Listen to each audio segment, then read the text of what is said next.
Hey everybody, wanted to talk about the recent Chris Chan preliminary hearing postponement and then also some rumors around this issue that have been flying that I think are worthy of being addressed.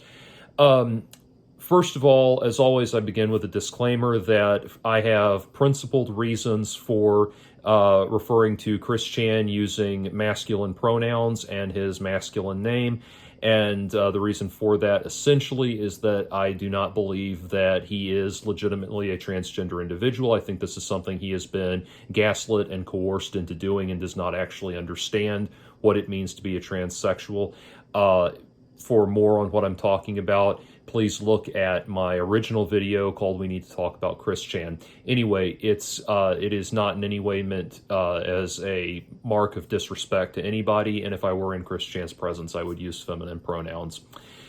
Anyway, so that, and then the other statement, obviously, as I clarify for anyone joining us, is I myself am also on the autism spectrum. So when you hear me critiquing autism, matters to do with mental health, that sort of thing, this is very much me critiquing from within. It is not me attacking a group external to myself.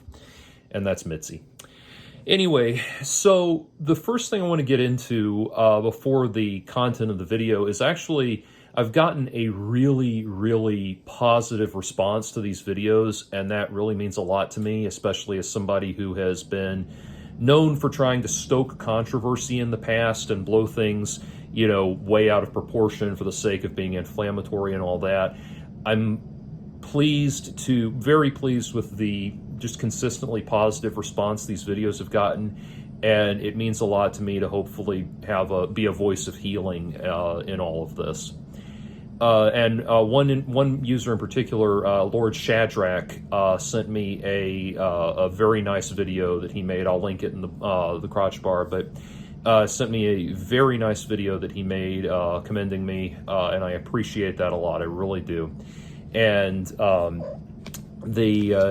Lord Shadrach had asked, there's Mitzi again, he had asked if perhaps I had missed my calling as being a therapist or a psychoanalyst or something like that. That's something that I thought about a lot. I'm at a point in my life where I don't want to go back to school or anything because I don't want to accrue more debt or anything like that.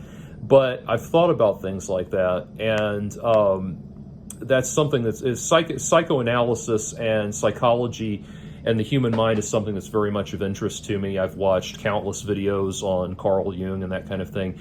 That said, to be very clear, I'm not trying to psychoanalyze Chris Chan or anything like that. This is just information that I happen to have and some things that I happen to know a little bit about, having been through this process myself as a mental health patient. So anyway, but thank you for that. I really, and to everybody who has written in, it really is very positive for me and very refreshing for me to be able to pull up my comments and have 95% positive instead of like before, in earlier times it would have been maybe 70% negative and that kind of thing. So I like that we're able to do this, and as long as I have any insight to offer, I'll continue to do so.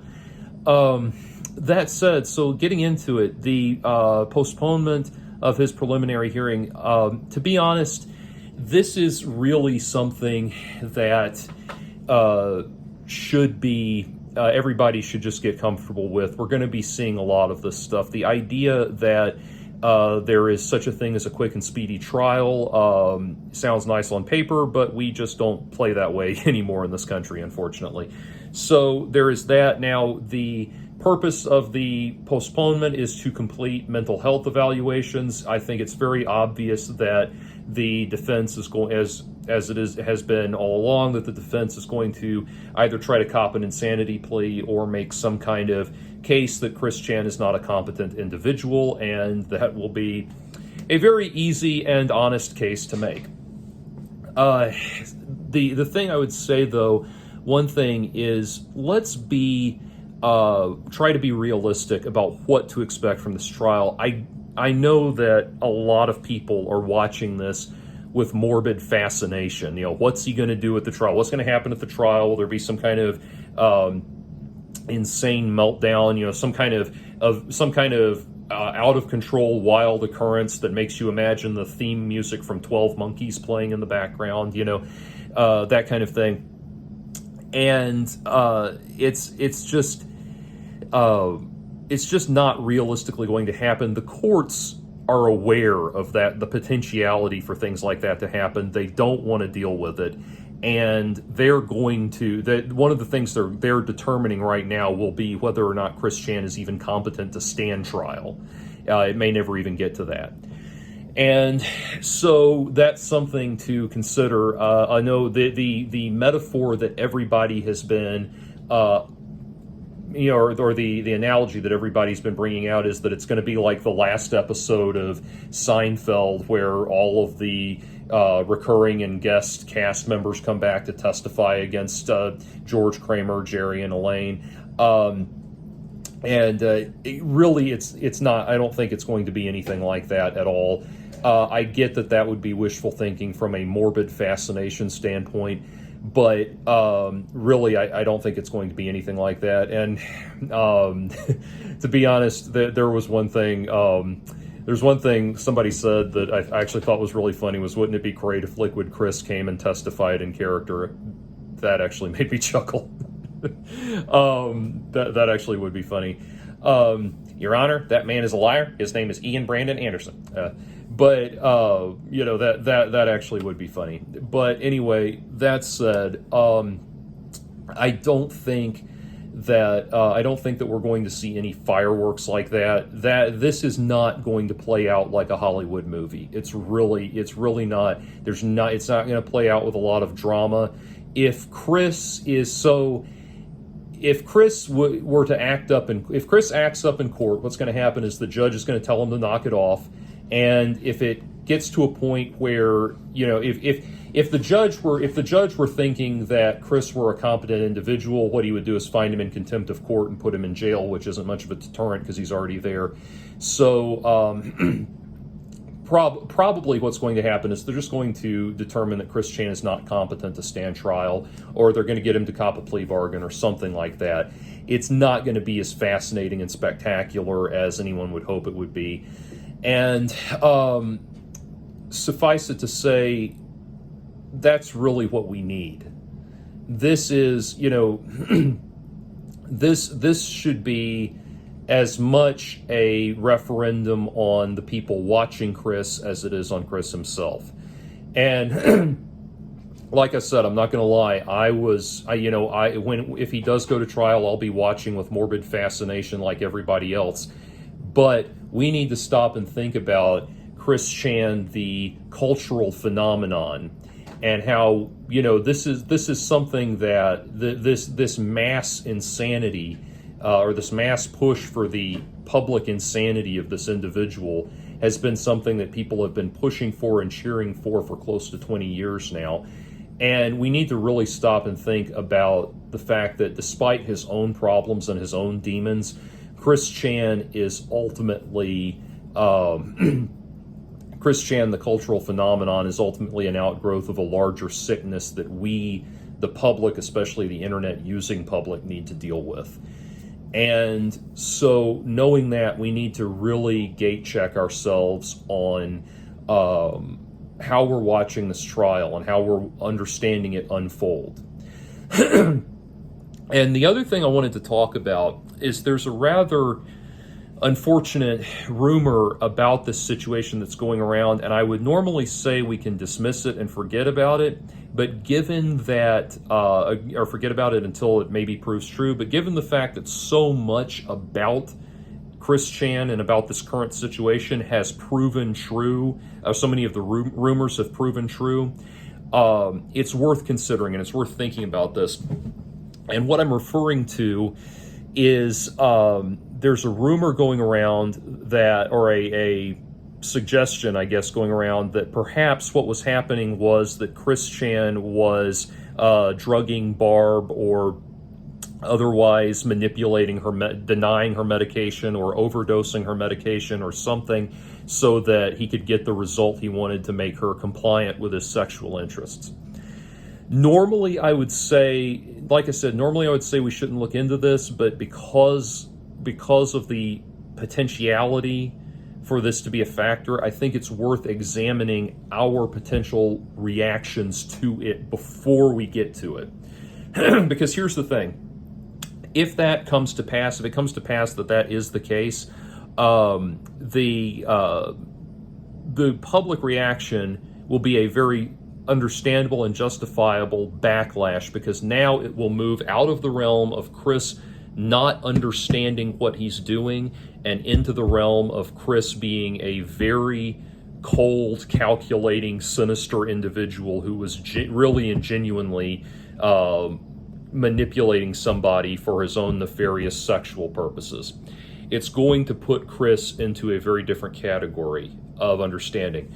There's two things we need to understand if that's the case. One, even if that's the case, it's highly likely that we are talking about a situation where trolls have been manipulating him and coercing him into doing that with Barb as well. That is always a potential with Chris. Always a potential that Chris has been gaslit into doing it, that he's been blackmailed into doing it, or something like that. There's always a chance that somebody has been manipulating him into doing this. So we need to consider that, especially considering that apparently one of the things that's come out about Isabella Janke, and I say apparently because this is largely the result of internet sleuthing, and so it needs to be taken with a moderate grain of salt, but apparently something Isabella Janke was doing was dosing a male friend of hers with estrogen to feminize him without his knowledge. So that kind of thing, manipulating medication and dosing people against their will, is something that is well within her wheelhouse. And we know recently how much influence she's had over Chris. So that's one thing to consider. The other thing to consider is if it proves that Chris actually is, if it proves that Chris actually has done that, has actually gone that extra mile of manipulating his mother's medication to make her sexually compliant, we need to also be very conscious of something, and that is that it cannot be seen. It will be seen as a justifiable reason to take criminal action, or take retribution against him for criminal action, commit him to the justice system, all of that. And it will be a despicable and heinous thing for which he should be held in contempt, if that's the case, if he's acting of his own accord in that regard. However, it cannot be seen as justification for the trolling. That's what's crucial. If you are seeing what I am, if you're hearing what I'm having to say, and you are someone who has trolled Chris in the past, and you are maybe on the fence about whether or not what's going on right now in some way justifies your treatment of him, let me assure you, it does not. No amount of heinous behavior on Chris's part will justify heinous behavior on your part. 2 wrongs don't make a right. 10,000 wrongs don't make a right. But enough. If we go in the wrong direction enough times, we come full circle, and that's what we're trying. That's the pattern we need to break here. If Chris Chan can be a catalyst for anything, maybe it can be a catalyst for reform of the crummy behavior we see from so many people on the internet. And there are a lot of discussions that go on about cyberbullying and cyber harassment, where people will try to say, well, this group is uniquely affected by it, or this group is uniquely affected by it.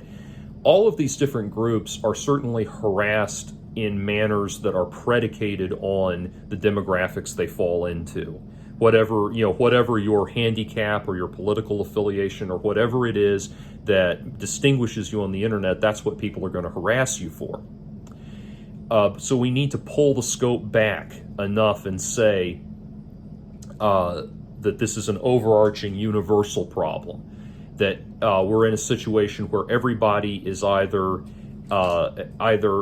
has been harassed or has the potential to be harassed or has harassed someone or has the potential to harass someone. This is the reality that we're in. The internet provides us with an absolutely unchecked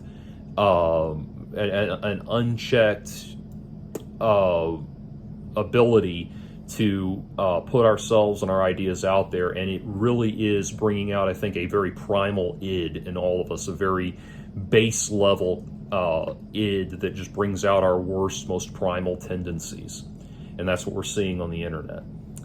Now, the other thing I want to talk about, and this is very this is very concerning for me, or it should be concerning to anybody.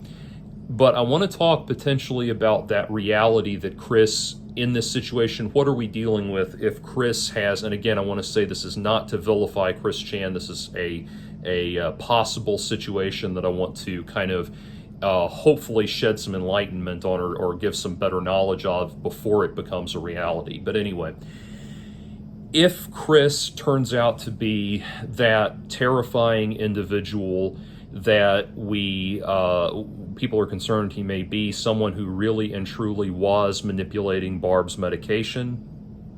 On a side note, by the way, now that I'm thinking of it, I know that recently some people went by the Chris Chan, or the Chandler household, and a woman came out and responded to being called Barb, so they're saying Barb's back home. For the love of God, people, don't be going by the house. That's just horrible. That's totally unnecessary. Leave that poor woman alone. She's been through enough. But anyway, if he really is this person, I want to use this as an opportunity to try to expand the public consciousness on something a little bit. And I will show you my sources on this in a minute. But there's a lot of discussion going on right now about, we talk about the Me Too movement and that kind of thing. We talk about campus rape situations on, that are an outgrowth of hookup culture on college campuses and that kind of thing. And I think we're getting a very skewed concept of what the psychological makeup of someone who is a sexual assailant. And I say that to encompass everything from, moderate sexual harassment to all-out rape and that kind of thing. The psychological makeup of someone who really, truly falls as a chronic offender under that rubric is, I think, a little bit misunderstood. When we talk about things like the Me Too movement, we talk about things like the campus rape incidences and that kind of thing. We have a lot of specific factors that are very unique to those phenomenon. So in the case of the Me Too movement, where we have things like Harvey Weinstein and its famous Hollywood producers throwing their weight around to manipulate and coerce women into having sex with them, that, the power dynamic is part of it. It's a very prominent part of it. And it's it's not somebody getting off on the power dynamic per se. It's somebody who has allowed that power dynamic to give them, if you will, like delusions of grandeur. They see that they see themselves, because of the level of power that they wield, they see themselves functioning on a different morality, a different plane of morality, if that makes sense. And I say that because that's something that can be not everybody has that level of power, so it's a nurtured response. It's a nurtured behavior rather than an innate behavior in somebody. Similarly, with the campus rape incidences, this is an outgrowth of hookup culture. So there are a number of factors that go into that, which can be things like, for example, a lot of these incidences involve frat parties. So to what extent is the fraternity responsible for allowing the event to occur? To what extent is the campus responsible for allowing the event to occur? In situations where you have something like a frat where there's a hierarchy of power, we know from extensive testing that human beings can be driven to do heinous acts against another person if a person in authority is instructing them to do it. So, we call it, there's what we know as the Nuremberg defense, which is at the Nuremberg trials, the Nazi officers and soldiers tried to get leniency by saying they were just following orders. It was really the guy at the top who was responsible. when really what they're doing is they've just abdicated responsibility to make peace with what they're doing.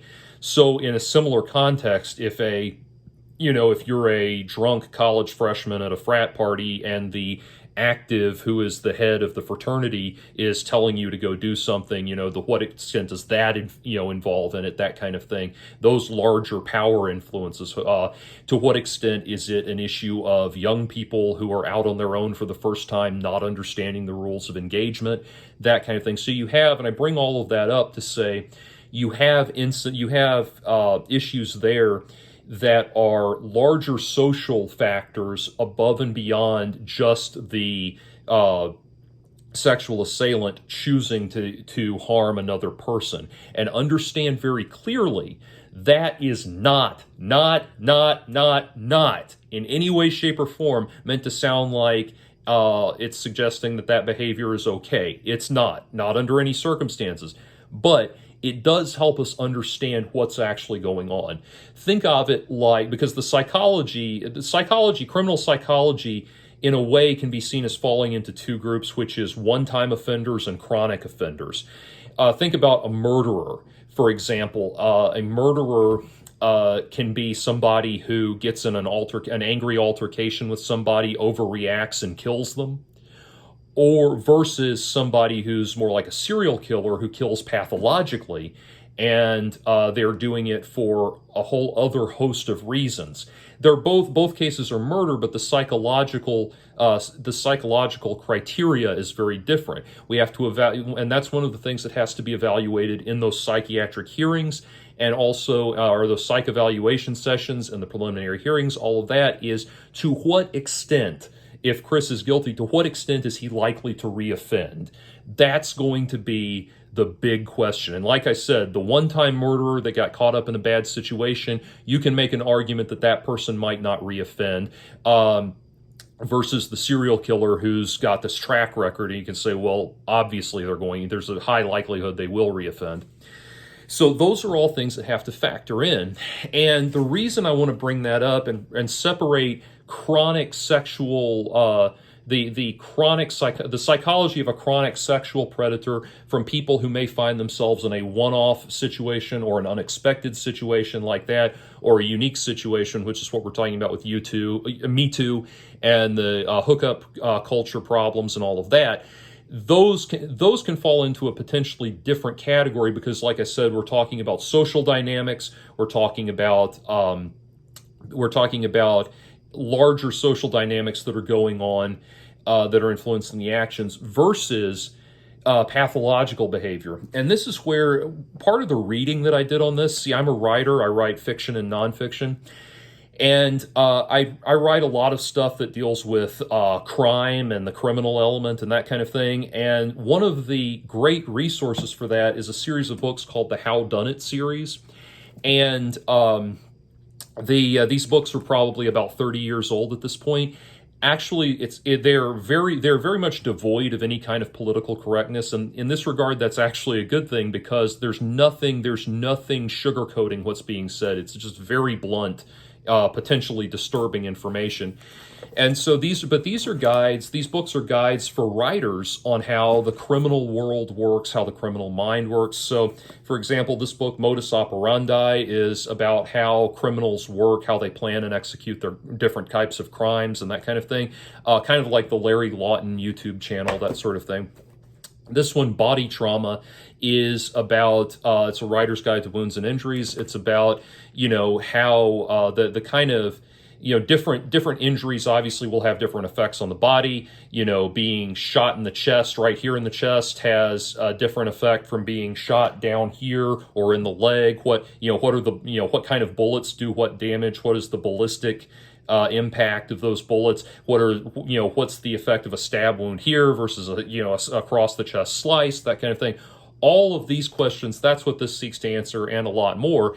And it's vital information to have, because it's kind of like your character gets your guy gets shot, he stands up and he's feeling woozy. Well, why is he feeling woozy? Where is he losing? Is it blood loss? Is it a blow to the head? Is it all of these things factor, and they have different effects? It's a really fascinating read. But this one is called Malicious Intent. And this is probably the one I've pored over the most. And it's a writer's guide to how murderers, robbers, rapists, and other criminals think. And I highly recommend it. It's really fascinating. And one of the things that it talks about is with chronic sexual predators, it is the sex itself has virtually nothing at all to do with the act itself. In fact, in some cases, Ted Bundy is a grand example. In some cases, the offender may even have regular access to consensual sex. So, not in Chris Chan's case, obviously, but it brings up a new realm of consideration, because usually, very often, what you'll find is that people who are chronic sexual predators, what they will do is put themselves in situations where they have the capacity to prey on vulnerable individuals. And one of the things they point out in the book is that elder care is just huge on these problems. Predatory people of all types love to prey on the elderly.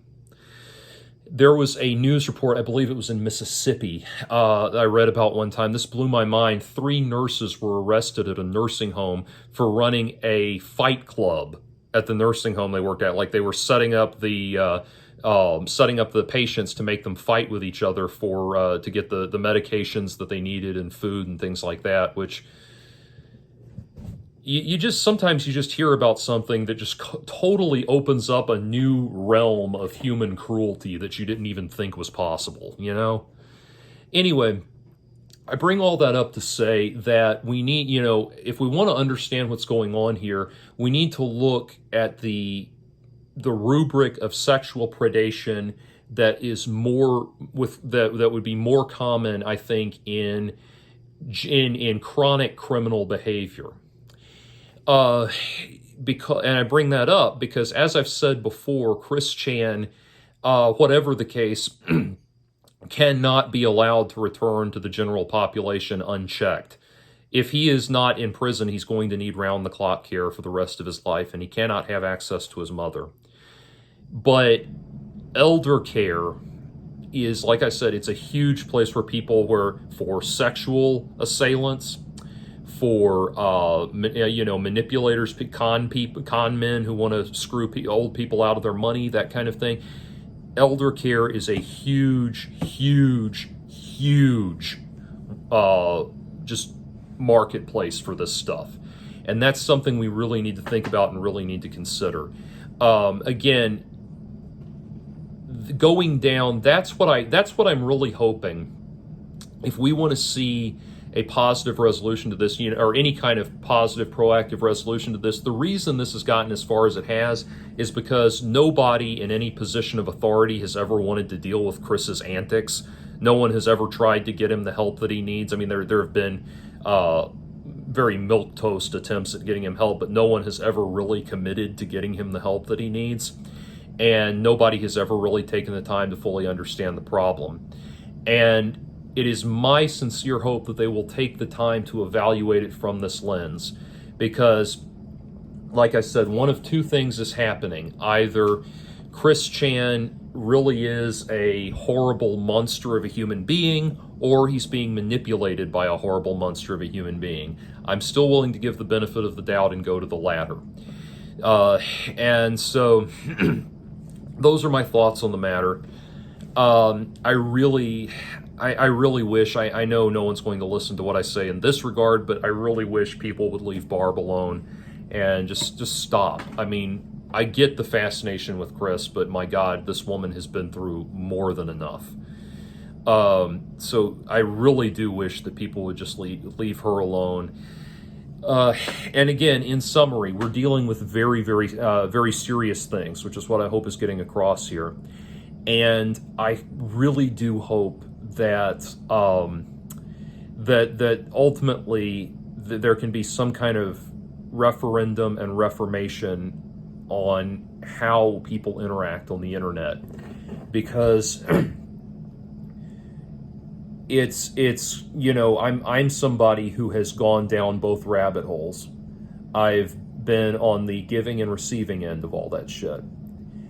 And I've seen how both sides warp your brain and fuck with you. And it's really, really, really important to me that maybe we can get some kind of positive message out there, and that there can be a change of perspective. So, like I said, as much as I totally understand the morbid desire for a ridiculous show trial that's going to go, going to go completely off the rails and go bonkers and all of that stuff, I really don't think it's going to happen, and I doubt any kind of big trial is going to happen. I really think there's going to be a plea bargain. And whatever that case, we have to remember that, you know, as excited as we may be getting about that trial and about all of the wild fireworks that go off, let's say there's a bigger payoff than anyone ever thought possible, and it actually does. They actually do get that big blow-up trial that everybody wants. The next day, as soon as that trial's over, the next day, we're all going to wake up and we're still going to be us. And we're going to have to decide, do we want to look for the next weird fuck-off situation on the internet that we can all gawk at? Or do we want to try to live productive lives and think about what it means to live productive lives? And can we pry ourselves away from the over-the-top dopamine release button that is morbid internet fascination with weird, eccentric people? Anyway, I know that ends on a darker note than a lot of these have, but I hope I've left everybody with something to think about. Take care.